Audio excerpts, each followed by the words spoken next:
And now, to the millions and millions of listeners and viewers all across the world, it's the That's Not Christian podcast. Let's go. Yeah. What up, y'all? It's your boy Switch. I'm here with your man Jimmy. I'm here with your boy Jay. I'm here with your man Ant, and we got our very, very special guest, Frederick Towles. Yo, welcome to the show. Thank you, guys. What's up, man? So we know Frederick from the chat room and stuff, and so Frederick, are you a CPA? Am I correct by that? Or yeah, I'm an EA. I'm an EA. Okay. Which is called an enrolled agent, right? So for tax purposes, we have the same ability to work with the IRS and any taxing authority in America, in the continent. Well, in America, not just the continental United States. Where we differ at is some of the outside public stuff, like auditing, and taking companies public. But outside of that, have an accounting degree, just like any other CPA. Have it's a little different. I have a master's degree in business. Not all of them have that. So there's an MBA with the EA. You know, so it's a few initials behind the name. I like that. Okay. Now I actually visited Fred one time because I had like some debt and stuff, and everybody was referring. They're like, "Yo, go to Fred. He gonna point you in the right direction. Anything you need, go see this man." So I went. I saw him. I went in his office. It was this big, beautiful office. You know what I'm saying? I go inside. I go into the office, and he's like, "What you need, man? What you need some help with?" He took care of me, man.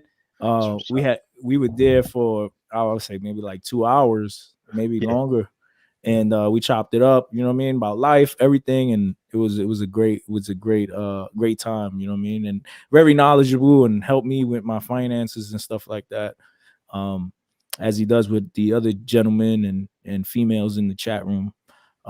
You know, grow the heck up and any other chat rooms that are on Telegram. So shouts out to Fred, man. Shout out to Fred. Yeah, he's definitely taken care of me over the years. Yeah. Definitely. The only thing I don't like about Fred is, you know, he's a big LeBron enthusiast. You know what I'm saying? But I'm used to it already because, you know, you deal with it with Jay. So, you know what I mean? I mean, I think we should all vie to like the best. I don't think we should cater to number 2 or number 3 or number 4 or somebody outside of the top 10. You know, strive for excellence, right? Strive for No, greatness. We beyond excellence at this point. Now, I don't know if you said it or not. Do you think that LeBron has surpassed MJ in what? In anything? Like, you think that LeBron is the GOAT over MJ, or you still haven't? We got it. Blasphemy still hasn't come out your mouth yet. Nah. Here's what it is, right?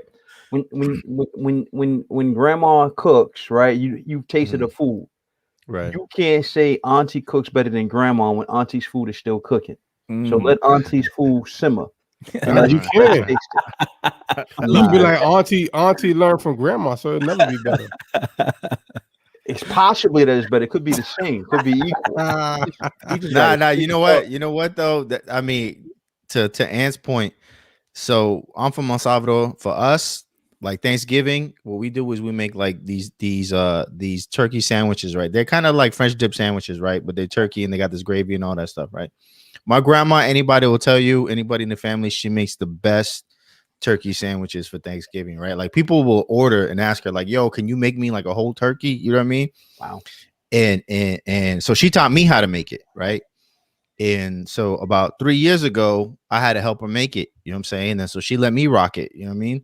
And she told me that my turkey was better than hers. That's all I need in life, man. That's it. I'm done. I'm done.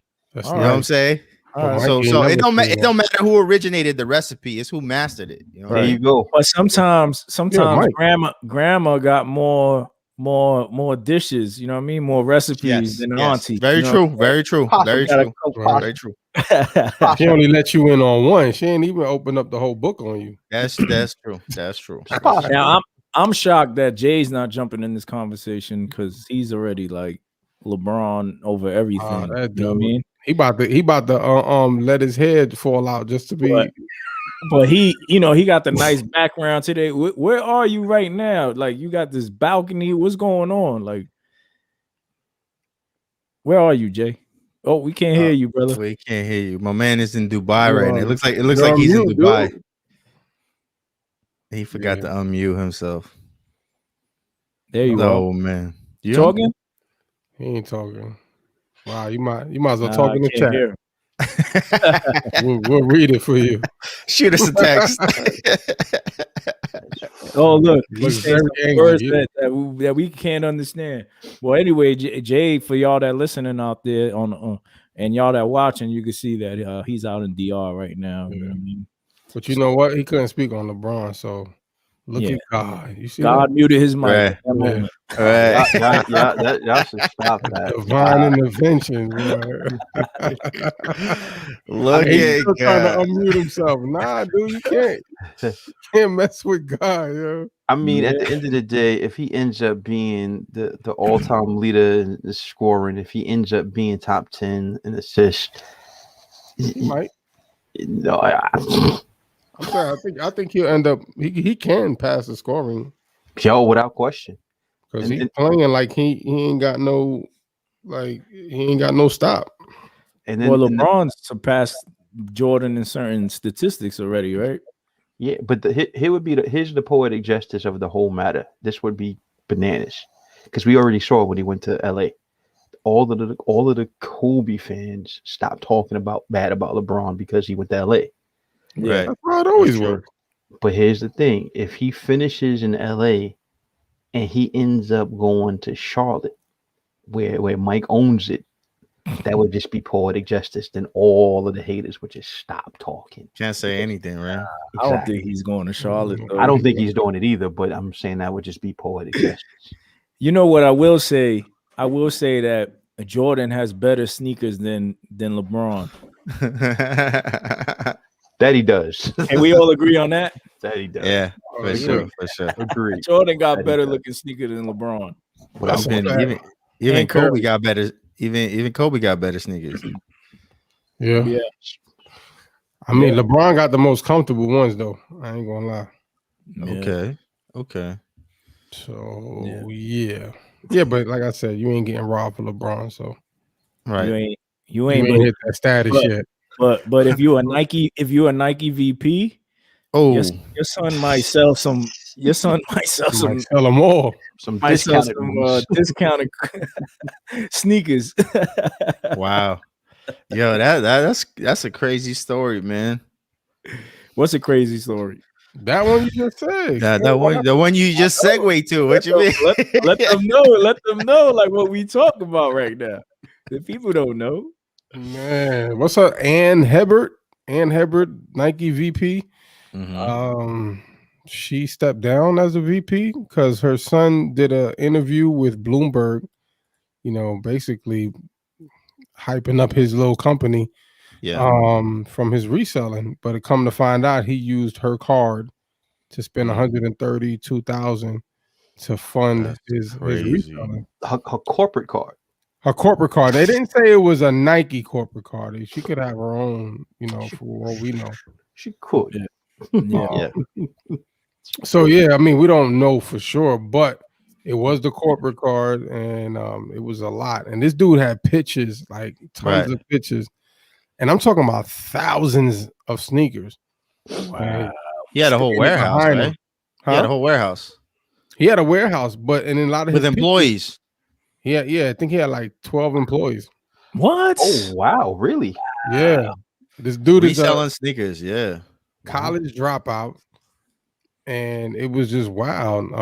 Pre-K said, "Why And would then- he doing all that if and he then- knew his mom?" He was also going because I heard you can go to these stores and he was using her discount, right? Like, Yeah, so he was going to the outlets, and at the outlets he was using her discount to buy in bulk.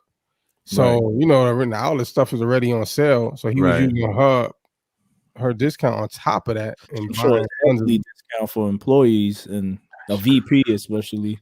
So, but you know what? Nike said she didn't violate any rules, so they didn't fire her. She but using the corporate card to buy sneakers for your son, that sounds a bit like embezzlement. You know what I mean? They didn't, so we don't know for sure. It was the Nike corporate card. Okay. And they just she might have had like a card for her own business, like maybe she has a consulting company or something like that. Right. I got you. Okay. Okay. It's just that the optics didn't look good, I guess. No, it doesn't, because he had tons of Nikes. Like they supposedly found like 6 pair of Nike mags, which go for like anywhere from 10 to 30,000. Yeah. Oh yeah. He said he found like 6 of them in the warehouse. Right. He found them. You gotta connect. You got a crazy connect for that. Like your mom. You mean like your mom? Like your mom. You know what's crazy, Switch? I heard that she had her hand in the sneakers app division.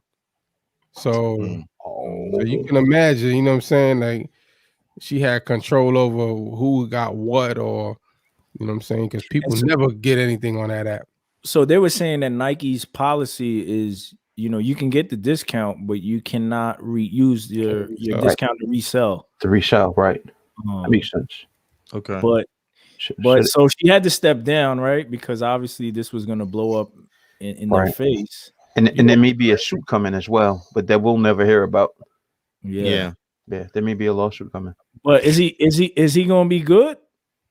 I mean, he's done. I mean, he better sell remaining stock. He'll be fine. He's gonna be all right, man. No, I'm saying, is he gonna like sell like he's still able to run business, or is he it will? Like, because it wasn't just Nikes he had everything. So he was selling everything. He was selling Yeezys too, right? Okay. Yeah, PS5s, right? Yeah, what type of stuff? Oh, wow. Yeah, and I'm talking about hundreds of them. So I think what I think he ended up doing was, and I mentioned it, I think he leveraged his Nike Connect to connect with everyone else. For sure. That makes sense. You know what I'm saying? So if the guy with the Yeezys couldn't get his Jordans, you know what I'm saying, and they kind of flipped it like that. Because what I read was that the 132,000 was used to buy the Yeezys and all the other stuff. Yeah. So I also read he had bots, right? I mean, when you're making that type of money, everybody got bots. Now, he probably had the most extensive bot, you know what I'm saying? So it's crazy, man. But when I'm telling you, he had thousands. So you imagine if he had thousands of a shoe, you selling at 400 or 400 a pop. Because I seen some of his prices was crazy. So you think of 400, and he literally had a couple of thousand pairs at 400 or 500 a pop. Yeah. So mom was probably like, she was good. Yo, do your thing. It's possible that she was with it as well. So that's very possible. Wow. I think she was. She just didn't tell him, shut up. that was his mistake as talking. Most criminals, right? Yeah, he thought it was Frank Lucas. Right. You look at John Gotti, even Bobby Shmurda, you know what I'm saying? You look at all these dudes talking about all the dirt they did, and usually that's what ends up like putting a nail in the coffin. This dude wanted the clout, he wanted to be recognized. He's doing interviews and everything else, like. And he started off good because he, you know what I'm saying, when he would post his pictures, he would blur his face out. Right. All right. Okay. And then all of a sudden, he did that interview, right? With Bloomberg, yeah. So Jay was saying if that anything illegal. And then he had mentioned it too, right? He was like, "Yeah, I got a real close connect or something like that, right? Like I got a close plug." Yeah, he said he has a close connection to a Nike exec. Like that's real close. That's real close. Wow. So Jay said anything illegal with that? No, I mean, there's nothing illegal with reselling, but when you do what? Well, let me say it's not illegal, but it'll be against company policy. So not right. Yeah. Illegal. And for those wondering where Jay went, he's out in DR and he had some connection problems. Yeah. And Bree K said, why was he doing all of that if he knew his mom was the VP? Because they were greedy. He wanted all the Jordans, and he wanted Yeezys and PS5s. Nah, he wanted the clout, man. That's what ruined him, That's what usually happens. Yeah, he could have just ran your business, kept it low key, never did it. He would have been good. Yeah. You know what's crazy though, and that a lot of people were saying was, what's the difference between this and Michael Jordan's son? because Michael Jordan's son recently had a release at his store in Orlando, Trophy Room, right? Okay. And he backdoored a bunch of the shoes. So the shoes were about 180. Well, he was selling them for 1,500 a shoe. And we talking thousands, right? And he was backdooring them, and they took orders from whoever and had his man shipping them out, right? So, and they only left like a couple of hundred for people for their raffle. Right. Yeah. And then for the sneakers act. So, everybody flipped out. People started showing their shoes. People who had these consignment shops, they had their shoes, and they were flipping them and selling them for $2,000-$3,000. Wow. So, of course, he denied it. He tried to throw in like an extra pair of laces, talking about, hey, if they didn't come with these blue laces, they're fakes. But so it was an exclusive drop like with his son, or was it like? Yeah, it was specifically for his store, so it was an exclusive drop for his store. Oh, well, if a Nike agreed to that, then yeah, I don't mean what happened. If Nike agreed to that, like if they were aware, like, yo, my son is gonna do an exclusive drop, yeah, but not the backdoor deals, right? He's supposed to sell it for regular price. Yeah. Oh, yeah. You say selling it for resale value? Yeah, like his man was lining up the consignment shops and offered them the shoes at $1,200 to $1,500 a pop. Oh wow! And then, as opposed to him selling them for the retail price, yeah. So he sold them, and like I said, he denied it, but I know for a fact, from a couple of people that have, these stores, and they told me, and they actually told me before the news broke, and was like, "Yo, oh wow, this is what it is." They showed me pictures and everything, and that's what it was. And then like a couple of days later, it came out, and everybody knew. Yeah, if you go on on the Trophy Room, Trophy Store Instagram, right, people are clowning them every post. Wow. They put a post up of some dunks. They was like, "So you gonna backdoor these two?" Yo, they everything they clown them. Yeah, I mean, people don't like the resale game, man. They want things for retail, and then when you got to pay triple that price, they're like, yo, this is horrible. I know people that just straight up hate resellers. You know what I'm saying? For what they do. But that's not the reseller's fault. That's Nike's fault. I think Nike is cool with it. You know what I mean? Because why do they do limited editions? You know what I'm saying? That's what pushes the prices up, because it's a limited quantity, based on the rules of supply and demand. The market says that people will pay $1,000 for some sneakers, $5,000 for some sneakers because of the scarcity of it, Right. It's true. It's true. So if people actually stop buying sneakers like that, then the price would drop. Right. Yeah. You know what I'm saying? But because like Jimmy is saying, because they go after them, that's what keeps the price going up. Right. Yeah.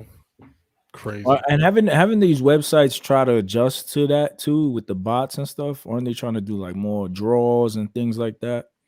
Yeah, but there are bots that I mean, I'm sure they're not legal, but I've heard of bots where, let's say there's a limited edition drop, let's say tonight. There are bots that could have them in a shopping cart this morning. You know what I'm saying? So you could physically have them in your shopping cart this morning before anybody else even sees them. Yeah, because they figure out the link, the URL. Right. So I mean, because there's somebody programming it to do one thing, obviously there's a chance of somebody getting in there to do something else. I've heard of that a lot of times.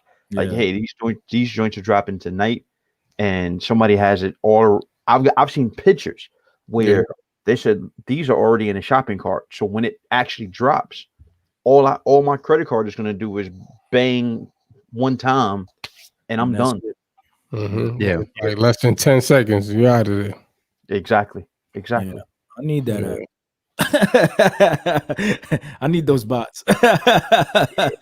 For real. Y'all gonna be mad at me all y'all want. It's a game, yo. Yeah, everybody's up at midnight trying to wait, and they're like, listen, I So got you him guys, this morning.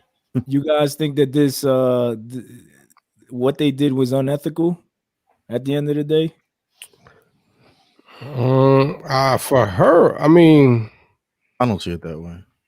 I think she. I mean, I don't know. It just depends. But I mean, that's a big conflict of interest, though, right? You know what I'm saying? You're using your job to fund your whole side job, like, Right? Nah. Don't we all? No, I don't. Like, I'm a, you know what I'm saying? That's like, the clients that I have, right? Right. Some of them are pharmaceutical companies. I'm not taking what they have and making my own pills. Sure. Right. You know what I'm saying? So, yeah, I don't know. Yeah, I mean more so in the sense where like, we make a personal call on the company phone, right? Oh yeah. Or we send an email on a company computer, like that sort of thing. Like, Not rare, but I mean, she literally sold the company shoes, like literally. Yeah. She had her own Nike shop. They just didn't give her the well, she didn't. Her son did. She did it too. She gave him the when she got $132,000 bill on that card, she knew what it was for. Sure. So yeah, that's bananas. And see, I'm wondering if it's 132 in one shot, or was it 132 over the course of time? Right. That's what the article that I read didn't make it clear. Yeah. You know what's crazy? I wonder how it's gonna affect her future. Cause like, say with Adidas or Reebok, you know what I'm saying? Like, and then the fact that this is blowing up and is so out there now. Yeah. You know what I'm saying? Who wants to risk that this lady's son can possibly get their hands on some exclusive stuff? Now, I was reading that she just became VP like last year or something like that. So she's been with them for like 25 years, right? Yeah. Wait, it was 25 years? She was with them for 25 years. With them, but then she became VP, and it's only been like a year or something like that. Yeah, so people like that, they can either land somewhere, or she may be already set where she doesn't have to land anywhere else. She's sitting on all them shoes. Yeah. They're sitting on thousands, and you gotta knock them out. I mean, how much money does that kid got with all them sneakers? Dude, he had to hit a mil or more by now. Easy. He been look how long he probably been doing that. He's getting thousands per release. Yeah, he's probably sitting on millions of inventory. Right. Because if you're saying that some of the shoes that he had go for $5,000, he's probably sitting on $1 million, $1.5 million in inventory. Easy until it dies down and she gets picked up by Skechers. Right.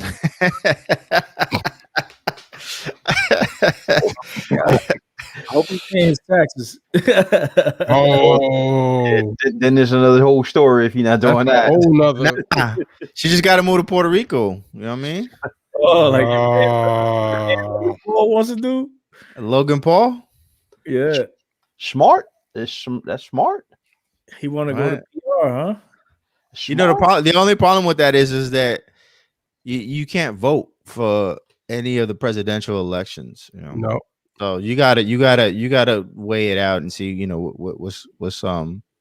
what's more advantageous for you. Are you more concerned with the politics and what goes on in this country, or are you just like, you know what, taxation is theft? I'm going to Puerto Rico.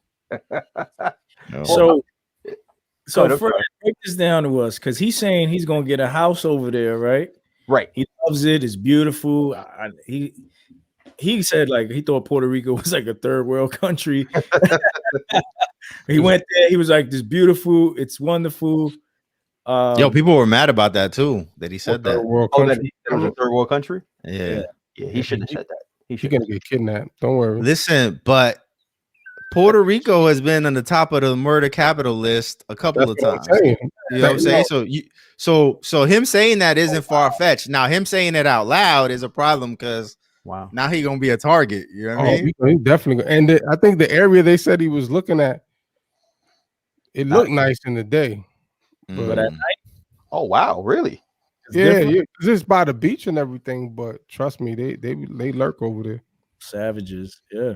Yeah, so Fred, if you move to PR, you don't have to pay the same taxes.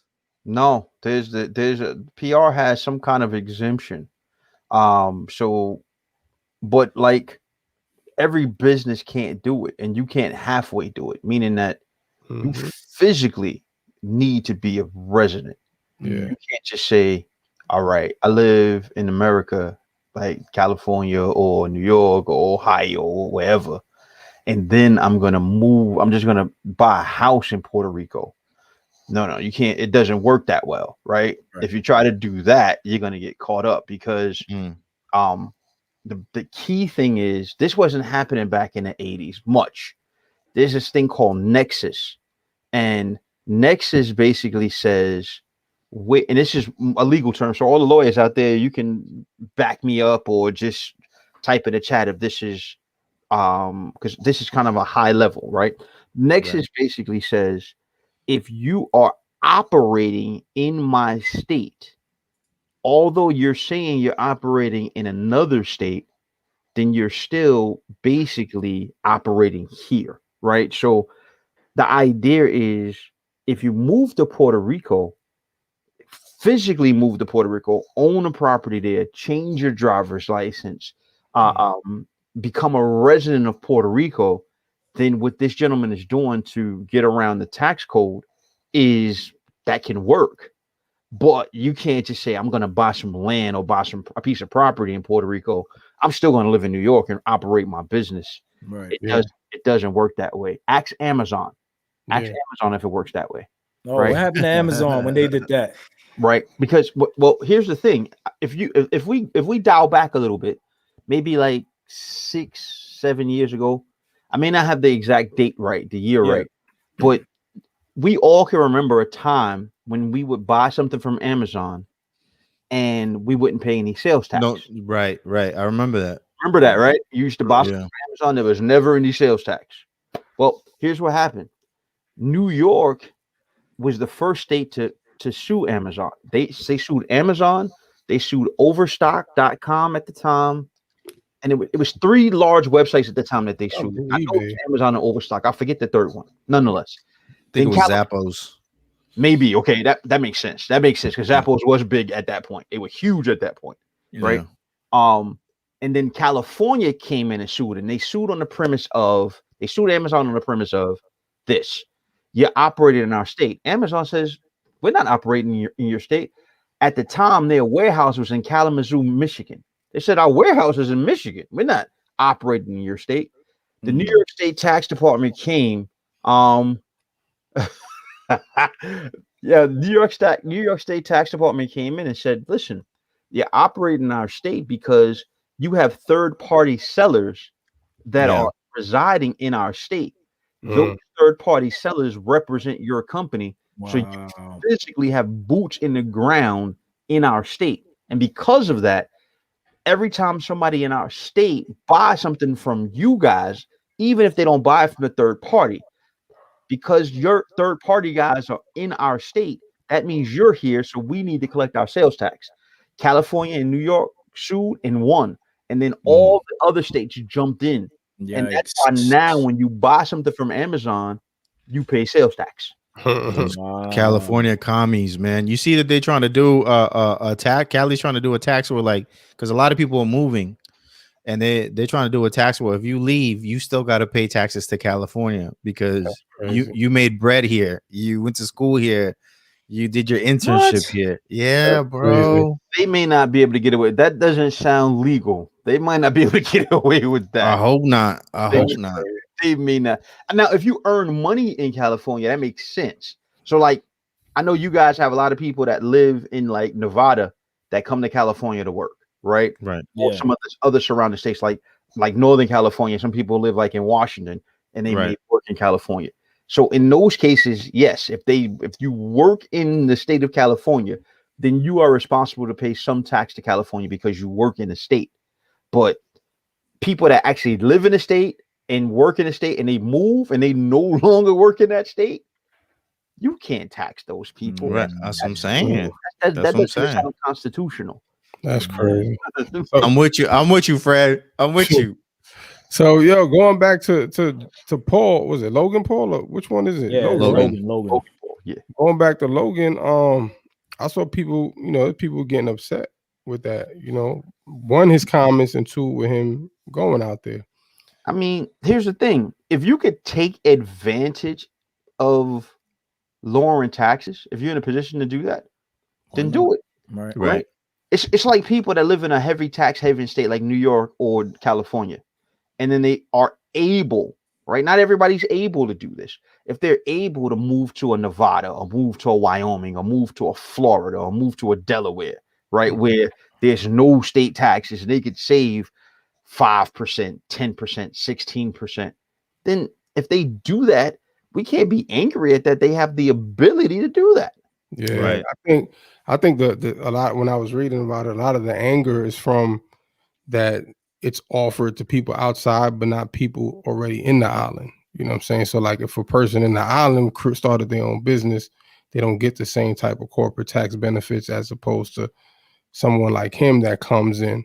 You know what I'm saying? So I think that with him coming in and basically like, oh, on the flip side of that, right, is they've changed their tax act too, right? So if he was to come in, he would either have to create a new company to get those tax benefits. That's a piece of cake. Right. No, but they have a list of actual companies that's allowed to have these tax breaks, right? You mean like the type of company? Is that what you're saying? Type of company, right? Like some type of business consulting, right, or whatever. But he has to pay the fees that they have, the loan app, which of course he can afford, right? Right. He has to employ somebody from the island. Piece of cake. And he has to donate to 2 charities a year, right? Cake. So yeah, so they kind of boosted that, which is nothing for him. Right. Because technically he could start his 2 charities in Puerto Rico. Right. And Puerto Rico is like looking at it like, yo, we gonna get money from another wealthy guy, right? Well, that's the hopes. Well, no, it's the truth, because now if he has to employ somebody from the island, native of the island, it's going to be a boost of the economy to some degree, depending on how much that person is or those people are being paid, right? Yeah. So, I mean, it's a win-win for Puerto Rico in that regard, right? Because, but every business can't do that. I mean, it has to be a business that has information products. So a brick and mortar business, I don't see a brick and mortar business just all of a sudden leaving the US, right? And going to Puerto Rico, because you might cut your client base in half. Right. Because you have a brick and mortar operation. If you're selling over the internet, you're selling YouTuber, YouTube, you're influencer, you're selling candles or something like that. Yeah, online. Online, exclusively online. I can see that working for a company. Yeah. But the thing is, you have to be in you have to be in a position to be able to make that transition. Right. Like one video that we saw, the guy was saying he paid $1,700 a night to stay in Puerto Rico. I mean, how many people can really afford rent? And mortgages? He's doing that per night just to stay in Puerto Rico, while he may be looking for a place to buy. How many people can actually do that? Yeah. That shrinks dramatically, right? So I don't, the back and forth of people being angry, people are gonna be upset about a lot of stuff. Yeah. Right. No, that's real. They just mad about Dr. Seuss. But yeah, I actually spoke to my own cousin and I was like, look, I would do it. I would, we've actually discussed buying property out there and doing the same thing, right? Because we can. I mean, we have property there, but we've actually been talking about buying our own, buying extra land out there and stuff, and property, Airbnb, stuff like that.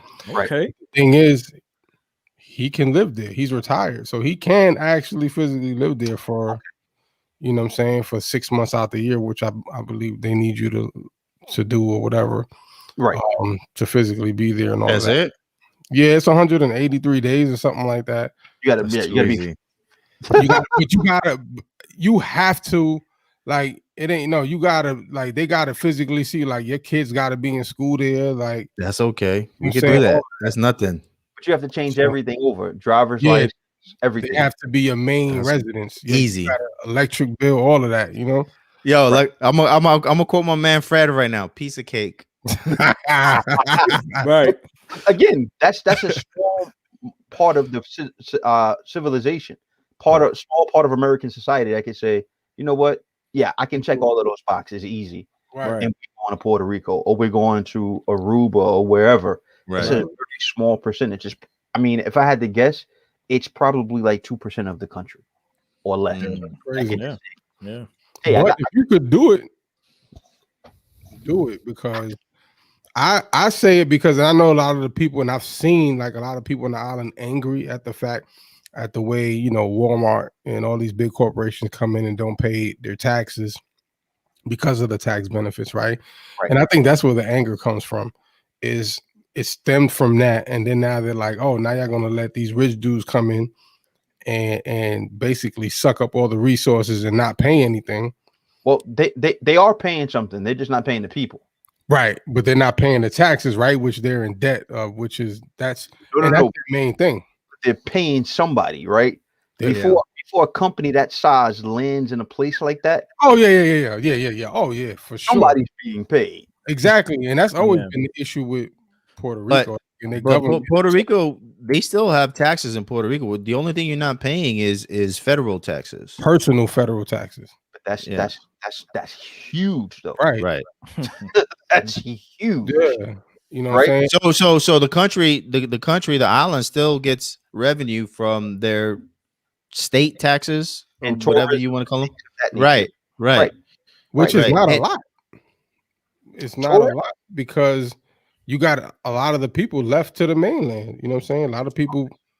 So whatever they were getting, it's decreasing by the year. So they're like, and they don't even get, like the state funded, like Medicaid and stuff like that. Like those federal, they get it, right?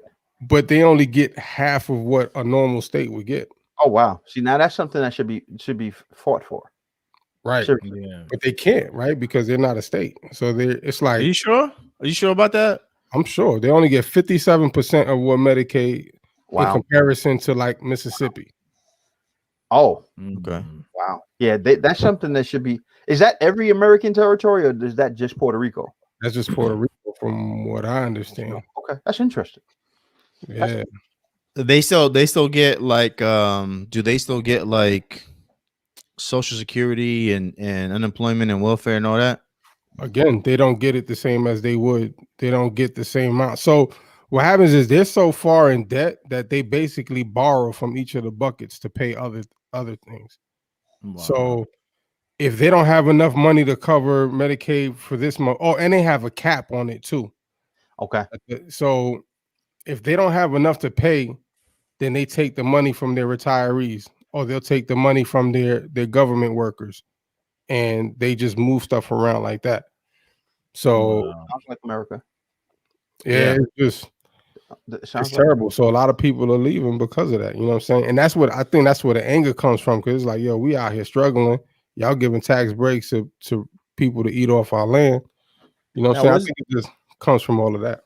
Was there talks about selling Puerto Rico or something like that? Like people actually buying Puerto Rico or buying a portion of Puerto Rico? They buy their bonds. Do you know, like, or the bonds? The investors, right? The hedge funds, they own most of Puerto Rico's debt.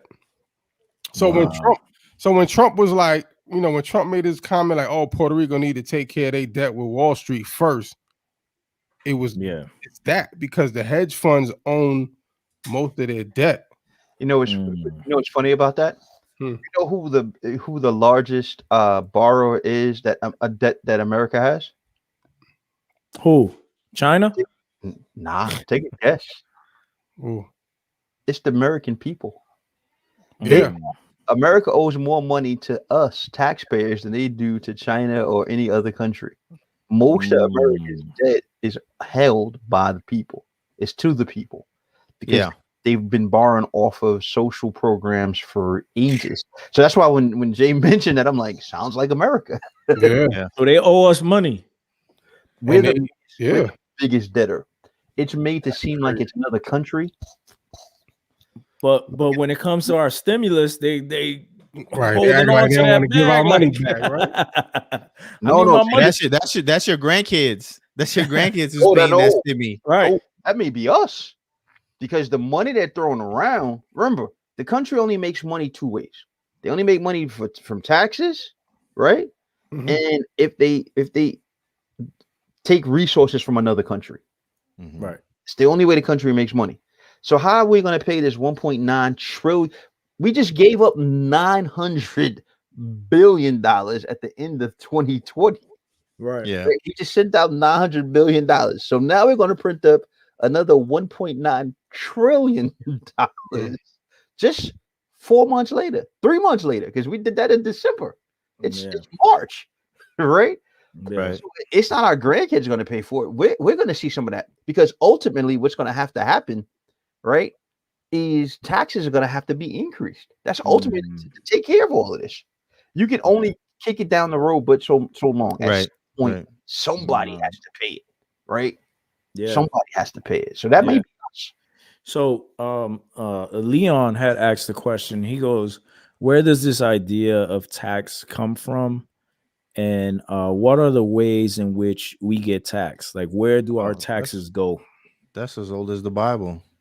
Yeah. Well, yeah, taxes has been out since Jesus done talked about taxes. Right. That taxes has been around forever, and they're probably not going anywhere. Yeah.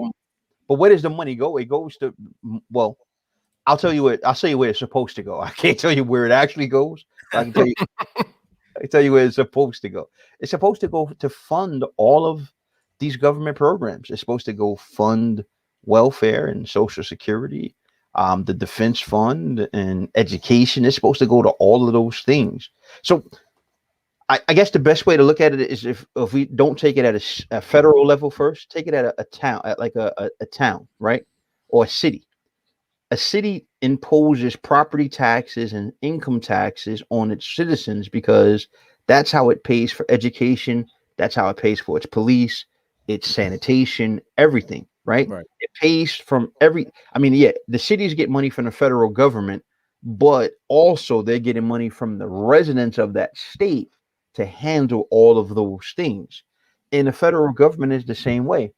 That's why when they find somebody that's cheating the system. So in essence, here's what happens. In essence, when we try to cheat the federal government, in essence, we're really cheating ourselves, because the taxes we pay go to serve the things we need.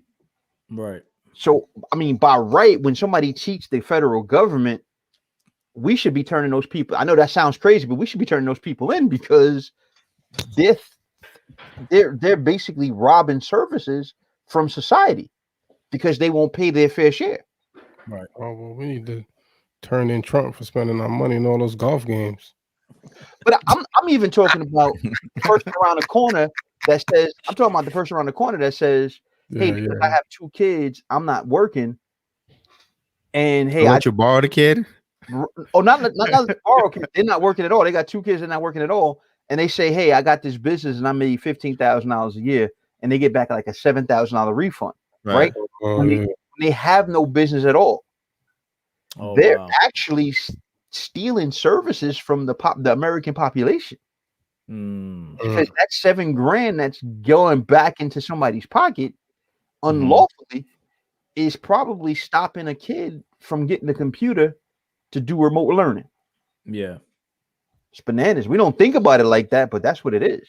So you're not are you with taxation is theft gang, or you're not, or you're like that's Jimmy. That's Jimmy's name. Look at Jay. Jay said, I don't know if we need some of these services. Well, that's true, because they're like, where do our money go? Some and then that's when the Christians start complaining, like, well, we're funding abortion, right? Or we're funding all these different things that we don't even agree with. But and they're like, they're like, they should just leave that to services that want to provide, right, you know, like the church, if the church wants to donate money to, you know, a homeless ministry, a homeless shelter or whatever, they should be able to do that. Some people are tripping. That Fred is just blinking his eyes. Some people don't even know where their tithes going. You know, what are you talking about? Here's what's funny about that. When you go to the supermarket and buy food, right? Stuff that you, right? Food and groceries, right? You don't know if that supermarket is supporting abortion, and you don't even ask. True. You don't even ask. You don't even know if they're supporting a neighborhood drug dealer. You don't even ask. Right. But when it comes to something else, you ask. Yeah. If you're gonna keep that energy, you got to keep that same energy across the board. Right? You got to keep it across the board. You can't just say, I'm going to focus on this. No. If you want to focus on, it's like when the thing was going on in Florida, right? And people were talking about, we're going to boycott Florida. I'm like, how you going to boycott a whole state? How you going to do that? And then when I listed all of the companies, if you're boycotting Florida, then you can't drink no more orange juice. Disney. You can't see no more Disney movies. So all of those Marvel things, you got to boycott all of that, right? And then people kind of peel back because most people don't keep the same energy across the board. Right. They just got hot pockets they want to keep energy in. No. Keep the energy across. If you going to go all out across the board. That's it. When we go out to eat, what do you guys support here? Right. I mean, but you do have socially conscious people like that. They do research and they only support companies that support the stuff that they support. Yeah. But I mean, most people aren't going. It's too much work. They're not doing that. Yeah. Hey man, people was doing that when they was canceling Goya. Oh, that's true. That's true. Jay says, should churches pay taxes? Because we had that convo on Monday as far as churches being tax exempt and all that stuff. The government is trying to make them pay taxes. Every year, something gets pushed on the congressional floor that churches should be taxed because they're hearing how much money some of these churches bring in on a regular basis. Right. And they're like, they will. Wait a minute. So eventually, I think you're right. I really do think you're right. Eventually, churches probably will, because churches don't have to report anything. They don't. Put it like this: every nonprofit organization, beside a church, has to report how much money they bring in each year. The church is the only. Talk to the federal government, right? Right. Right. It's the only nonprofit entity that doesn't have to report that. Now, if they have employees, they have to report how much they paid the employees, right? But I'm just talking about as a whole. Right. Church doesn't have to report anything. And that's one thing Congress has been trying to stop. Salivating. Now, that's just not just churches, right? That's just all religious facilities, right? Okay. Let's go. TNC First Baptist Church. I'm starting a church, yo. Hey, once they tax weed, you know they're coming for church. Yeah. That's a good point. Now, crypto too? Now, Fred, why aren't the churches taxed? Is it because of the separation of church and state? Is it because we donate so much money? Like, why is that? It's because it's all donations, right? Every nonprofit is like that. It's all donations. The only time a nonprofit organization has to pay income tax is if they're raising money for something that's not connected to their purpose. So I'll take it maybe 6-7 years ago. Network marketing started doing these big drives for nonprofit organizations, right? Because nonprofit organizations have a lot of people. So, and when the network marketing companies were saying, listen, you guys can get with us and this could be a fundraiser for you, right? This be a fundraiser. And when they looked at it, it was like, no, that's a business. That's unrelated business income. Right. And you got to pay, even a nonprofit organization has to pay tax on unrelated business, because that's not a donation. People aren't willingly just giving money to support you. They're actually buying a service or buying a product. That's different. Engaged in business. So as long as the money is coming in from just donations, as of right now, it's completely tax-free. It's when you sell stuff for it. Like, old school churches sold chicken dinners and stuff. That was all that stuff was illegal. They shouldn't have done that. Yeah. Right? Because they're selling something. It's not a fundraiser when you're selling something on a regular basis. Like, you're continuing to do business. Right. It's a business, so you get to pay tax. That's like churches, like the big mega churches that have like Starbucks inside their coffee shops and all that, bookstores and all that. They would have to pay taxes for that sort of thing. Here's how a lot of them do that, though. Right? The smart ones. Here's how they do that. You have the organization, a nonprofit organization, right? And then there's probably a for-profit organization that owns the Starbucks. Even though the Starbucks is inside the church. Yeah. That's the right way to do it, because now what happens is that's the cleaner way of doing it. I'll say it like that. Because now this Starbucks, being a for-profit organization, it pays its taxes, and then it can donate money to a corporation, or the LLC can donate money to the church. You see that a lot. It doesn't look like that, because when on the surface it looks like, oh man, the church got a Starbucks and they got a bookstore. Oh, they got merchandise over here. Well, if that's done, if it's set up correctly, some of that stuff is probably for-profit organizations that are working along with the church. Right. Gotcha. Or a daycare center or a school, because you see all of that. Yeah. That doesn't mean it's all set up like that, but that's the cleaner way to do it. Right. Now, Fred, I have a personal question, right? Because not a personal for you, but personal for me. I've on the side, I go sourcing and go to thrift shops, right? And go to Goodwill and stuff, and then resell on eBay. And there's been times where people have left their clothes outside of eBay, like on off hours when they're not available, which is illegal, right? It says they have like a big sign like don't leave your stuff there, right? Okay. So there'll be times I'll go in, right, and maybe this is wrong or whatever, but I'll go in and I'll look through the clothes and I'll find some good stuff, and I'll be like, oh, I'm gonna sell this on eBay, right? Aside from me just sourcing, like actually going to the store or going to flea markets and all that other good stuff, right? So now, you discovered this clothes. Is that what you're saying? You discovered. I mean, it's there. You landed on Goodwill, and you discovered these clothes, right? They had no owner prior to you. I mean, they're there in the bag, in the garbage bag, and they just laying there. You know what I'm saying? Right, okay. Listen, there's a big sign outside that says you are not supposed to leave your clothes right there. Listen, you saying too much. Just say 5 Hail Marys. I'm snitching on myself now. So now, don't do it again. So now, is it possible for me to open up a thrift store, right? Right. And also with the donations, sell on. Oh, Fred is looking at me crazy. Maybe I'm coming up with like some grand scheme, but I'm saying is this: I can open up a thrift store and then also take some of those products to sell on eBay if I were to open up a thrift store. If we're talking about getting it the right way, yes. You mean not going through bags and stuff? The right way. Yes. If we're talking about getting a merchandise, I stopped doing that, by the way. I haven't done that in maybe like 2-3 years. 2 weeks. I spoke to my pops and he was like, well, those people are still trying to donate, even though they're not getting a receipt or anything, they're still trying to donate it. I was like, all right, cool. That's but if fair. somebody's giving you clothing, right? If somebody's giving you clothing to sell, yes, you can sell that.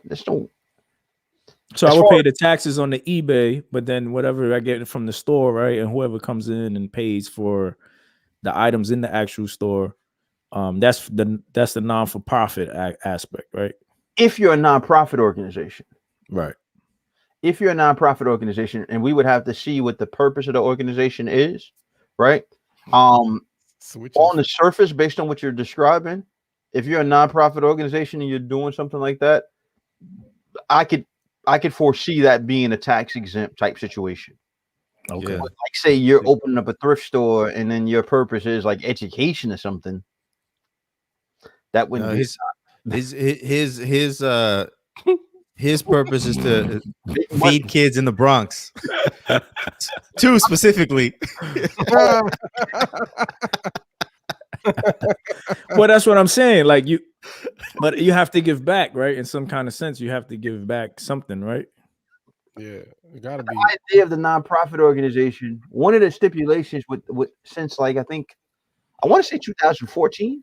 I think they changed some stuff in 13 or 14, somewhere around there.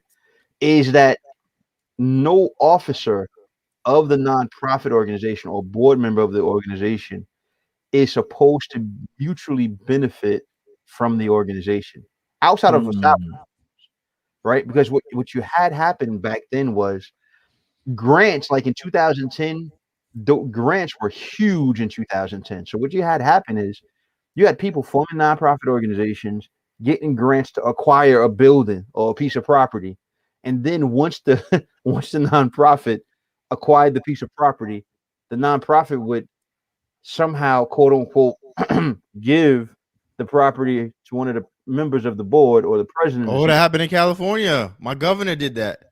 Wow. The nonprofit would just go away. So, right, and now you got a clean property, that you didn't pay for, that was donated, and now you own it. So what the federal government did, they stepped in. I think it was like 13 or 14, and they said, "Hey, if a nonprofit organization dissolves, like no longer does business, it has to give its assets away to another nonprofit organization, or it has to have the federal government or the state government come in and distribute the assets, all of the assets, to other nonprofit organizations. That way it couldn't just go to a member or a board member or an officer." See, Switch, your scam isn't gonna work, Switch. Hey, I'm just saying, like, it's, you know what I mean? I'm trying to cut my cost. I'm trying to cut my costs, man. That's not Christian, man. You over here ready? It's not fake charities over here. But listen, if I go to your crib and I pick up a bag, because come on, how many people be like, "Oh, we're gonna donate this to the Goodwill," and they got bags of clothes in their crib. Said one man's trash. I'll go over there. Treasure. I'll pick it up for you. All right, man. I'll give you £1. Right, fresh effort. What do you think? What do you think those donation bins are? Those big donation bins. What do you think they do with that? So you dumpster diving? Nah, I don't. He's dumpster diving for clothes, but he'll figure. Yeah, donation bin diving. Yeah, he's dumpster diving for polo. Yo, you know it's crazy. Earlier today, I was trying to Google a place to get coffee from where I was at, and a coffee spot came up, right? And I'm looking at it, and I'm looking at the address, and I'm like, yo, this is close to where I'm at. Where is this? So I zoom in, and it's the church. It's this huge church around here, and they have a coffee shop in there. So I was like, well, let me go to. So I pulled it up on Yelp, and they got pictures of sandwiches and lattes and wings and all of this stuff. Getting the bag. The church is getting the bag. Yeah, I was like, yo, I didn't go though, because I was like, man, I don't want them trying to recruit me while I'm trying to have a coffee. You know what I'm saying? Like, wait, what kind of church was this? Right, you know what I'm saying? It was called First Redeemer, but I was like, man, they probably gonna try to recruit me. Like, hey, where you do all of that? I'm like, man, I just want a coffee. He said, try to proselyte me, huh? Yeah. It's like, yeah, I'm good. Yeah, that joint came out. That was the first Google search. You saw it? Yeah, Peach Street. Yeah. What else? So we got Jay. Jay says, what are top 5 things people get wrong regarding taxes?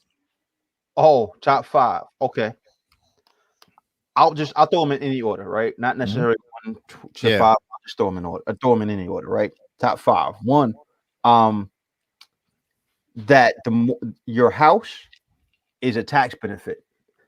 That's not the case anymore. Since 2018, the way the tax, I mean, that probably is going to change with Biden in office now, but currently your house is not as much of a benefit as it used to be back like in the 80s or the 90s, right? Somebody says, I bought a home, so my refund should automatically go up. Man, nah, not necessarily, right?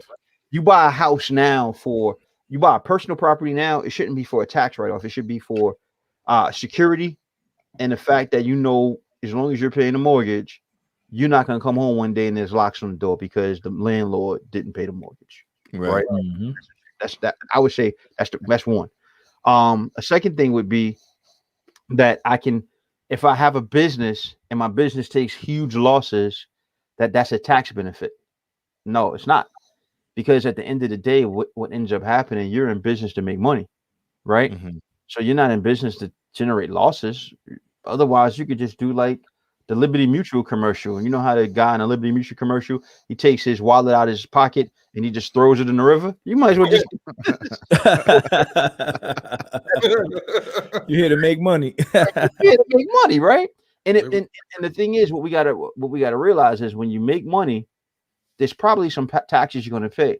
Are you going to pay taxes on every dime that you make? Not necessarily, because if you have a business, you have expenses. Mm-hmm. But the idea is to make money. Why? Because if you're trying to go get a home loan, if you're trying to get a business loan or anything like that, why would the bank give you a loan and you lost $50,000 every year for the last 5 years? Yo, Fred's talking about me right now, fellas. No, I'm not.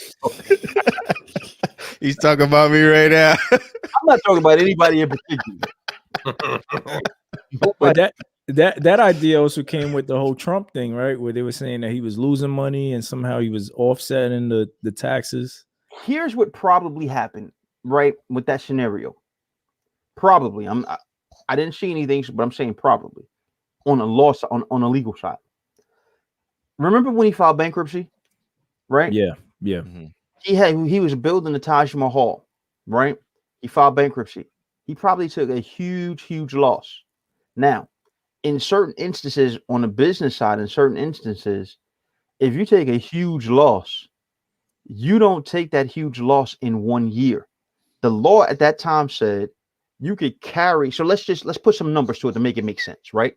So let's say it was $1 million loss that he took. But that particular year, he had income of, let's say he had net income after all the other expenses. He had net income of like 200,000. So he has 800 grand in excess losses. The law at that time said you could take that 800 grand, go back 2 years. So the tax year before, you could carry the loss back, wipe out your tax bill for that year. If the 800,000 wiped out the tax bill for that year, he could do that. Amend the return, get a huge refund. If there's still something left over, he could have went back to the year before that, wiped out that tax bill. If there's something still left over, right, now he could take that loss that's still left over and move to the following year. Not in the past, because you can only go 2 years back, right? So let's say that loss was in 15. He could go back and amend 14 and 13, wipe out his tax debt altogether, get his money back, and then move forward with that loss if there's still anything there in 2016 and 17 and 18. That's what the law said at that point. So when people get on him about paying $750, I say, you know what? It sounds crazy, but it's possible. But as we said at the top of this conversation, and that's not to support or anything. That's just from a tax perspective, right? It's possible, right? Right. And that makes sense to me. And he didn't have to do anything necessarily illegal as long as those deductions were legal. That's possible. And that's what he said, right? He said, I only use the tax laws y'all created. Right. That's what the tax law said at that point. And if that's what he did, now an individual can't necessarily do that per se. Right. You can't necessarily, but I mean, we listen, we've had people that have taken losses that we were able in certain tax structures, right? They're taking losses and we were able to do the same thing. I mean, not in that sense, yeah. Right. Yeah. Those numbers, right. Not those numbers, but significant losses where we were able to say, oh, okay, based on the tax structure you have, this is going to affect your personal taxes. So we take this business loss, we move it, we dial it back 2 years, and all right. I mean, in one instance, I give you a case study. One person there, when we dialed it back those 2 years under that law, their refund for those 2 years was like 40 grand. Wow. Federal side, we're not even talking about a state return. The federal was like 40 grand. So it's possible. It's possible. See, those of you listening, Fred knows what he's talking about. And Fred, it's very possible. And so, legal, that's most important, right? It's not just right. it's legal. Right. So that's number Like- 2. I'm sorry. Right, we got a list going. Right, my fault. Number 3. So we got the house, right? House not being a huge tax write off like it used to be. We have the fact of your business needs to be making money. You don't want to have a whole bunch of business losses. I mean, if you can avoid it. I'm talking about losses just kind of made up. We don't want that, right? Number 3 is it would be the notion of tax credits, right? When people hear tax credits, there's a tax credit for this, there's a tax credit for that. Usually a tax credit means you're able to write off a very small percentage of what you paid out. So you paid out $1,000, the government allows you to write off 10%, $100. People say, hey, I did all of this, I did all of that. How is my tax return? How is my refund only impacted by like $500? Because it's a tax credit. So I would say people's understanding of tax credits. Number 4, this is probably number 1. This is probably number 1. He hit you with the biggie. He said number 4 should have been number 1 to me. Number 1. Bad information on YouTube, Facebook, and IG. With all these colorful backgrounds. YouTube experts. Hey, you can get $15,000 if you just follow this one thing. Right. Dude, what degree do you have? Right. We went through this because of the PPP, right? Yes. You and I had this conversation because I was like, yo, Fred, I'm trying to get my money. You're like, you're not structured properly, bro. Yes. Because Jimmy sent me a video from this guy. I mean, he was cutting edge because the PPP loan got signed on Thursday night. This guy had a YouTube video up like Thursday night. Thursday night or 1. Yeah. He had to write through 100, according to him, he had to write through 178 pages of this proposal. Right. Mind you, the people that signed it hadn't read through all the pages. Right. But he had read through everything. Facts. He was telling people that you could get $10,000 easy tax-free on the government. So when Jimmy sent me the video, I'm like, this doesn't sound right. Right. It was, and he had millions of likes. Millions of likes in a few hours. Free money, you're gonna hit that thumbs up button. And then come to find out, because you got to understand something, when the government puts out something like that in a rush, there's always going to be changes. So you can't go with the first YouTube. You can't go with the first IG post. You can't go with the first Facebook post. You got to let it settle and see what's going on, right? And come to find out, the $10,000 he promised, the very next day, they changed it. It was $1,000 per employee up to $10,000. So if you had one employee, they were only sending you $1,000. Right. YouTube was dated just like that because he tried to be the first one to get to it. And he got the early bird gets the worm. He got the worm, but the worm was rotten. He made his 10 grand though from his video. Right. So that's probably number 1. Bad information, right? Bad information everywhere. You listen to people in the barbershop, they told you, hey, my man got $15,000 and he went over here to this guy. But what is this guy doing? Yeah. What is this guy over here doing? You got your man $15,000. That doesn't mean you're gonna get 15. So bad information. And number five, I would say is filing statuses. This is big. Filing statuses. If you're married on December 31st of a tax year, you can only file married filing jointly or married filing separate. If you're married. Now, if you're separated, that's different. Meaning that, like, you and your spouse are not together. That's a little different. We may have to discuss that. But if you're physically married, living in the same house, you can't say, I'm going to split the kids. We're going to split the kids. We both going to file head of household so we can get some more money. That's illegal. And people were getting away with that. But what Barack Obama did with the Obamacare, he did something very pivotal that a lot of people miss, is that he combined the medical industry and the tax industry. He put them together.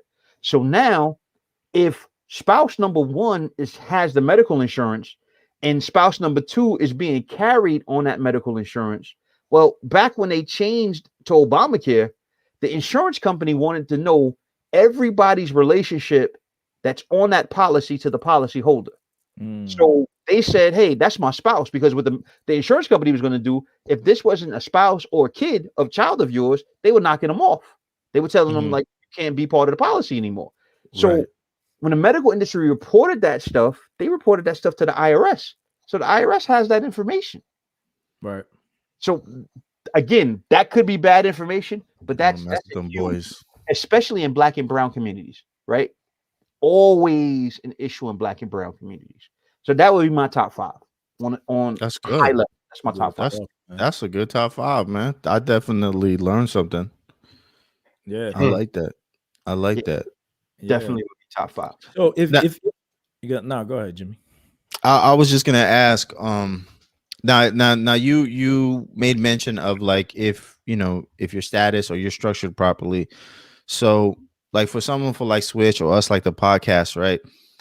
Do you think for young entrepreneurs that they should become an LLC or S corp immediately, or doing it as a sole proprietorship or partnership okay when you're just starting? I'll be honest with you, it depends on what they're doing. Okay. If they're doing anything that could be, they're giving advice, if they're selling a product or service of their own, yes, I encourage. Listen, when I started my company, the first thing I did before I saw a client was I incorporated. So we give advice. You got to protect your personal assets, right? Right. A corporation or LLC protects as long as you do the right thing, it protects your personal assets.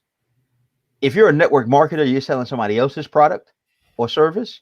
In the beginning, sole proprietorship is fine, because at the end of the day, you're selling somebody else's stuff. So if their stuff doesn't work, 9 times out of 10, it's the company being sued. It's on them, right? Because they said that this works this way, or they said the service is supposed to work this way. That's different.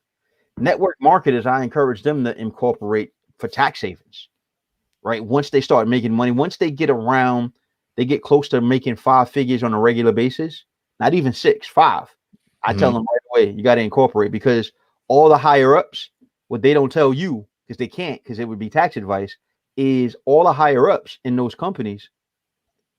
I wouldn't say all. The majority of the higher ups in those companies have an LLC or S corp or C corp. They just can't tell the membership that, because they're not accountants. So they need to give accounting advice. So they bring somebody in like me to tell them that. So, right. I would say if you're doing a business, information business, any kind of business that's forward facing to the client, you probably want to incorporate. And the thing is, you'd be surprised that the incorporations and LLCs in most places, most states, it's not a lot of money. Right. It's not a lot of money. I mean, in the state of Florida, you can create an LLC for $79. Wow. We're not talking. What about New York? New York LLC is expensive in New York, depending on where in New York you are. Yeah. Because New York does something little funny. So when you form the LLC, you also have to do a publication, right? No other state does that but us here in New York.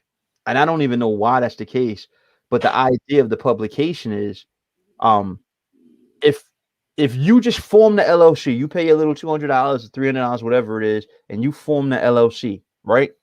And you don't do the publication piece, and you get sued for something, an aggressive attorney on the other side will find out if you did the publication requirement. If you didn't meet the publication requirement, that protection that you typically would have with an LLC in other states, it doesn't exist. Wow. Right? Wow. And a lot of people, I see it a lot. People say, hey, I paid the state like $250. I got my LLC in New York. We're good. You did the publication? No, I didn't do that. They didn't say nothing about that. If those people ever get sued, everything that they own could be up for grabs. Wow. But that's here in New York. In other states, like I said, they don't have that. Yeah. Right. So in New York, you're looking at what? Like more like 800 to 1,000? If you're in the 5 boroughs, the whole thing could cost you $1,100 to $1,200, up to $1,800. Wow. Depending on if you're doing it yourself or you're hiring somebody to do it. Right. It can run you. There's a few tricks that people do. They'll like form up in Albany somewhere because it's cheaper up there. The publication part is cheaper up there. When you get past the Tappan Zee Bridge, the price for the publication goes down. When you're in the 5 borough, Westchester or Long Island, right, the price is higher. But as soon as you get past the north of the Tappan Zee, publication, I've seen publication requirements up there met for like $100. Wow. Oh wow. Right, man, they catching VIX out there. They're not playing. So what some people do is they'll form up in Albany. They'll get a registered agent. They'll form up in Albany, do the publication up there, and then mysteriously move the company downstate where they are. Mysteriously. And a lot of times people get misguided a lot of times because there's a lot of movement. It all sounds real sinister and we really doing it. And then when you count it up, like, dude, you just paid the same amount of money. Yeah. You paid 200 bones for the registered agent, right? All right, boom. You paid another $100 for the register for the publication. Now you got to make a change in the registered agent because you want to move it downstate. That could be another $100. Right. So the $300 or $400 that you thought you were saving, they still got the same money. You ended up spending it, yeah. You got it in increments, right? Sometimes it's the same money. So a lot of times that happens. People, we moving stuff around, we moving this, and it looks like we're really doing it, and you're either wasting time or you're wasting money. Sometimes. So now, if you got a business, what are some things that what are considered write-offs? There's some high-level write-offs for every business that go across the board. Communications is a write-off, right? So everybody communicates on a cell phone now, just about, right? Write-off. Your internet connection, write-off right away. We don't even got to think about it. Internet connection is a write-off, right? The supplies, most companies have some level of supplies that the consumable supplies, things that they use to generate business, right? Advertising right away, write-off. Business meals, write-off. If you're in an office, a standalone office different from your home, the rent you pay for that office is a write-off. If your office is in your house, then a portion of your rent or your mortgage is a write-off. A portion of the utilities in your home is a write-off, right? Anybody you pay wages to, write-off. Any contractor that you have, as long as you document everything, that's the key. You document everything, that stuff is a write-off, right? So there's a bunch of write-offs. Where businesses get in trouble, they get in trouble in 2 places. They get in 3 places, excuse me. They have phantom write-offs, stuff that don't exist. Oh, just write this in. That doesn't exist. I spent $1,000 on this. Show me where. Right. There's no receipt. There's no credit card statement. There's no nothing. But I spent $1,000 on this. Right. All right. How? And if you're Christian, you shouldn't be doing that anyway. Correct. Right. How did you spend it? That's 1. 2, it would be no receipts, no documentation at all. So you actually spent the money, but you have no receipts. Listen, I was part of an audit once where the gentleman moved. Remember, the IRS has 7 years to look back. So if you file a return in 2020 for 2020, they can go back up until they can ask about that return up until 2028 because the 2020 return is due in 2021. So they can ask you questions in 2025 about a 2020 return, right? So this gentleman moved. He lost a lot of receipts in his move, right? Of course, he got audited for the company's largest year. It's this biggest revenue year. And because there weren't a bunch of receipts that were lost, he ended up owing the government $120,000. Damn. Simply because he couldn't produce the receipts. They were legitimate expenses. They weren't phantom expenses. Right. It's just that he didn't prove, because your bank statement isn't proof. Your bank statement says that it says Kelly Tires. Well, what did you buy from Kelly Tires? It says $1,000. What did you buy from there? The receipt is necessary. You know what I'm saying? Or a store like Walmart. Well, Walmart sells everything from Q-tips to auto parts. Yeah. So what did you buy from there? Or another big one, Amazon. Oh, the bank statement says Amazon. My credit card statement says Amazon, $1,000. Again, Amazon is probably different because you probably got an email receipt somewhere, right? Yeah. You could probably go back in your history, and say this is what the $1,000 was, right? Yeah. Right. But not documenting stuff. That's huge. So it's and the biggest thing is the people that you pay, right? So you got personnel working for you. Two parts here. One, are they employees or are they contractors? Every business owner defaults and says, "Oh, I got contractors that work for me." And it's funny because a lot of businesses, when this pandemic happened and the PPP loan said you had to have employees, we don't count the contractors, right? Everybody got employees now. But I'm like, you had to pay employment taxes, or you had to take taxes out. You had to pay Social Security, Medicare, federal, right? And they're like, "Oh, we didn't do that." That means they're contractors. Yeah. So a lot of this government money that's coming out, I mean, and I would tell your guests, they should be wary because a lot of this free money is to get people out in the light. Mhm. There are people that own businesses that have been owning businesses for a while. And once they heard free money, some of these people weren't filing any tax returns at all. It was all cash. And once they heard free money from the government, now all of a sudden they want to make sure everything is legit. So sometimes that free money is cheese to get the mouse out of the dark. Oh, we never heard of your business. Right. We didn't know you were making over there. Letting us know you on the map. Okay. Yeah, so man. Go away now. We want to know that you're still here because we just gave you 20,000. We just gave you $50,000. We want to make sure you still exist. Man. Stuff, man. So they're supposed to be doing another third round of stimulus money, right? So if we get these $1,400, right? Some individuals are going to get those $1,400, right?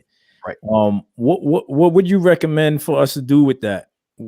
Do we go buy Jordans with it? You know what I'm saying? What do we do with that money? I would say here's the thing. I would pay down debt. If you're in debt, any kind of severe debt, I'm not talking about your mortgage or anything like that. I'm talking about credit card debt, student loan debt. You want to pay down your debt with some of it, and you want to invest some of it, and you want to save some of it, because things are not going to get. I mean, if we're really talking biblical and we're talking finance biblical, right? It's about to get bad. We may get a spurt of good grace of things going well, but things are about to get real bad. All the right on the wall, the things are about to get bad. Right. A lot of people can't see it, but when the market's going up and down the way they're going up and down, right? With people, when you can get a guy like Elon Musk to say just type Bitcoin on his Twitter, and the price of Bitcoin just goes up, right? A dog coin, and it just skyrocketed. And then the next day he says, "Well, you know what? I think some of the dog coin whale should sell." And then all of a sudden, the price of Dogecoin goes down. Yeah. Right. There is the economy to some degree is being propped up, and it's not really sustainable. Eventually, you can only hide but so much dirty clothes in the closet before the closet busts open. We're seeing that now. I mean, some of us are invested in stocks, and we're like losing 10%, 15%. You're like, what the heck is happening? But you know what? When you stock invest, you got to invest in companies that have value.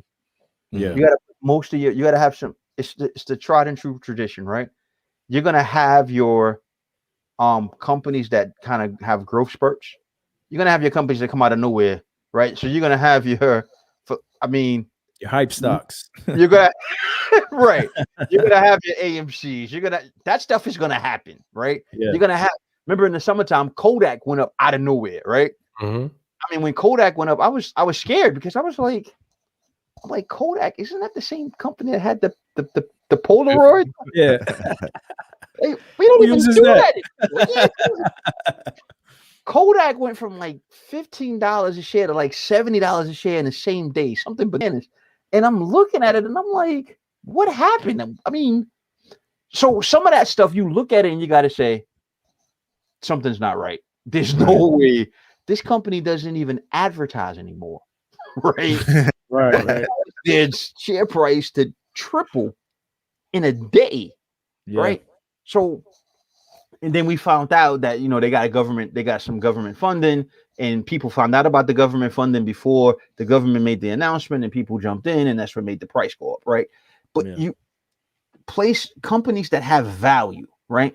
So, for instance, for me, a value company is Apple. Apple is I don't like their products, but to me, Apple is a value company. Why? Because that's disrespectful. Don't talk sorry. like that on this podcast, Fred. He's a LeBron fan, and he's not an iPhone fan. Yeah. That's it. Show's over. Show's over. Who booked this guy anyway? So I'm not an Apple product fan per se, but the company has value, right? Because they have millions of iPhone users, right? And this is not stock advice, not that at all, right? Right. I'm just for me. This is why I purchased. I bought Apple. They have million of iPhone users. 5G is the way to go. They have like 4.5 million people that haven't upgraded their phones in like 7 years, which means in a minute their phones are not going to work on this 5G network, right? If they're not having trouble now, they will be having trouble soon. Either good trouble from Apple's point or forced trouble. Yeah, right. Soon, right.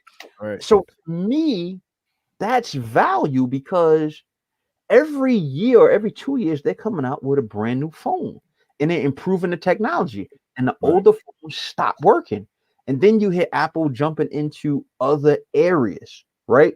They're jumping into the TV, the media space. They're jumping into the automotive space to some degree, from my understanding. Right. Yeah.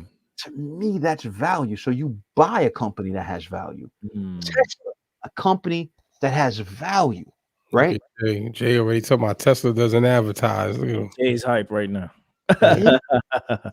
That's his pastor, Elon Musk. You was just talking about his pastor. Yeah. But here's the thing. To me, that's a company that has value. Then there's some companies that look like they have value, but they're probably a little overpriced, right? I'll give you one that I think that might be slightly overpriced. Only because a company like DraftKings, right? DraftKings is the fantasy sports thing. Yeah. They may be slightly overpriced, because the value to me is the mystique of the sport. It's not the IT, because there's other companies doing what they do. So, and we kind of saw that when sports went on a hiatus because of the virus, the price kind of leveled off. Now that sports came back, the price has kind of trickled up a little bit, right? Yeah. So they may be a little, again, no advice, but they may be a little overpriced, because, at least to me, because I don't see value. I don't see any. What, or should I say it like this? Value is a very interesting word. I'll say it like this: I don't see any intrinsic value that would cause somebody to say, "Hey, I want to invest in this company." I don't see it. I just don't see it. That's good stuff. Yeah, it looks like they were at $11 this time last year. What they at now? Like 70, 65, 70, something like that. Yeah, somewhere up there. Yeah. Yeah, I heard of people that if they invested their first stimulus, they made a couple thousand from all the hype stocks and everything going up and parabolic. See what we learned from the hype stocks is that you can get locked in or locked out, right? Yeah. I mean, look at what happened. I mean, even though Robinhood got most of the blame, there were a bunch of brokers that didn't let people out of their AMC hold their AMC position. Yeah, didn't let people into the AMC position at some point, right? There were a bunch of companies like that, or GameStop.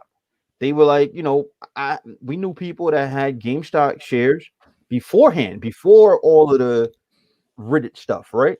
Yeah, and they could not get out of. They could not sell all of their position the way they wanted to at a certain point, because they were locked in, and people that tried to jump in the market were locked out. Right. That's true, man. Good stuff, man. So that's what you would recommend as far as also wealth building, right? Like investing, paying off your debt. Yeah. Yeah, you gotta, in order to build wealth, you gotta bring some kind of control, right? Control is a budget. You got to have some control over your finances. That's the budget. Bring everything in, right? So once you budget, that's how you get out of debt. That's how you build wealth. So we save to get out of debt, and we save to get out to invest. Right. And your consistent investment can produce. Listen, I have a case study where a person invested $250 in the market every month. $250 every single month for 3 years. That person has $30,000 in the market right now. Wow. Add those numbers up. The numbers don't match, right? Mm-hmm. $250 a month, and every so often, there may be in a month that they did 300, right? But let's say on average, 250. 250 a month for 12 months is $3,000. Right. In 3 years, they invested $9,000 in their $9,000 investment, maybe a little bit more. Like I said, every once in a while, They did 30, gave them back 30 G's. But because it's the consistent investment. It's not, oh, I got $1,000. That's for the startup investor. I have $1,000. I'm going to put $1,000 in, right? And I'm going to watch my $1,000 grow. Well, they're dividend stocks that keep giving you money every quarter, right? Even if the stock price goes down, I'm invested in some stocks now, dividend stocks. Even though the price goes down, there's still money that comes in every 3 months from those stocks because the company declares a dividend. Yeah. You know what I'm saying? So you're making money, and that dividend gets reinvested. Either it can go in your pocket or you can reinvest it. So the only way to really grow money is really to invest what in the market, invest in a profitable business, invest in real estate, right? Or invest in some kind of commodity. That's the way this country is set up. That's the only way to do it legally. Excuse me. That's the only way to do it. So no pyramids, no. I mean, or no keys. Here's the thing, right? What we call a pyramid, like network marketing, for instance, is considered a pyramid, right? Mm-hmm. One of my wealth mentors actually makes $60,000 a month, and all he does is network marketing. Wow. Because the idea of a pyramid is that you're exchanging cash for cash. There's no service being exchanged, or there's no product being exchanged. So like a susu, that's a pyramid. Because everybody's putting their money in, there's no product, there's no service, right? Yeah. Like this madness they were doing last year, the flower days, whatever this was called, everybody had a different name for it. Yeah. That's a pyramid because there's no service or product being exchanged for money. Everybody's putting money in it, and you're passing money from one person to another, right? Right. And when somebody stops paying, then everybody below that person gets screwed. Right. Network marketing or multi-level marketing, if there's a product or service being sold or offered in exchange for cash, that's a business. Right. Yeah. Like I said, one of my wealth mentors, he makes $60,000 a month just from network marketing. Nothing else. That's wild. Can he be my mentor too? Right? Some people don't even make that a year. Some people don't make that in 2 years. For real. Is network marketing profitable? It can be. It can be. I'm not saying it is because it's just like these people that keep hitting my IG with this Bitcoin trade, these traders, right? Forex. I'll just be like, no. Yeah.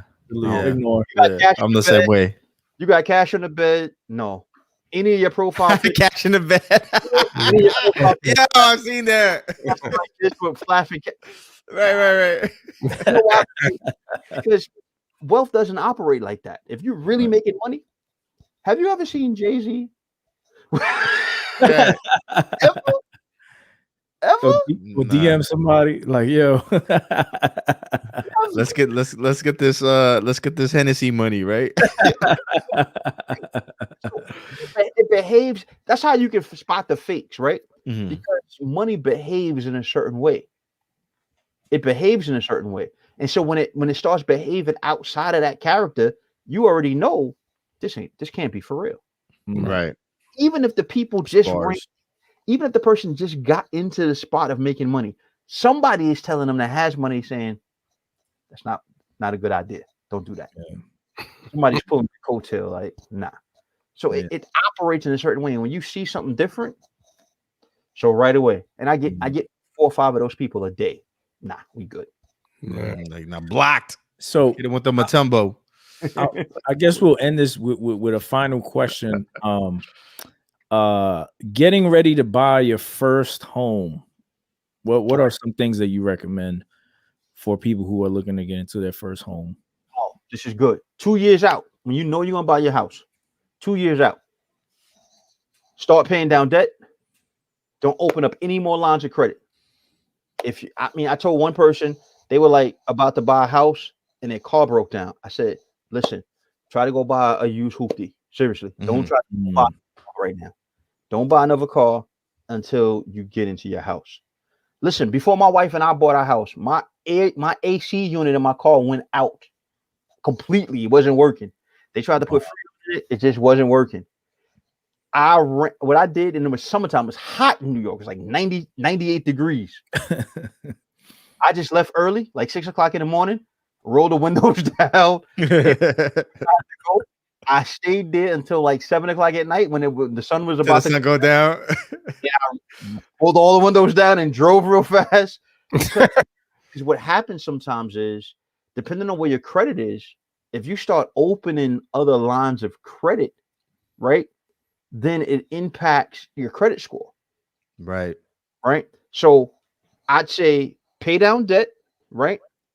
If you got cards, we try to tell people to get them down under 20%, under at least a 20% utilization, right? So if you have $1,000 line, try to get it where it's $800 on that line that's available, right? Because that stuff kind of boosts your credit score, right? Don't open up any more lines. Put some money away for the down payment and closing, because depending on which state you're in, which state you live in, closing costs can be a lot. And then just be ready to once you get that approval letter, be ready to go visit. We visited, I want to say 30 houses before we found our house. Wow. Our agent literally, and my wife and I both work, so our agent every day literally was like calling us like 1 o'clock in the afternoon or texting us saying, hey, meet me at this address tonight. Then we would leave that address and go to 2 other places. Wow. Right. So we did that for about almost 2 or 3 weeks straight. Every night, Monday through Friday, we were going to either 2 houses or 3 houses after work. And my wife couldn't get there, I went. If I couldn't get there, she went. You know what I'm saying? So just be prepared, because that notice, that approval letter is only good for 90 days. Right. After the 90 days is up, you got to get another pre-approval letter. So that's why you mess with anything your credit. But ideally, 2 years, 18 months to 2 years before you know you're going to buy a house, attack your debt furiously. Attack it.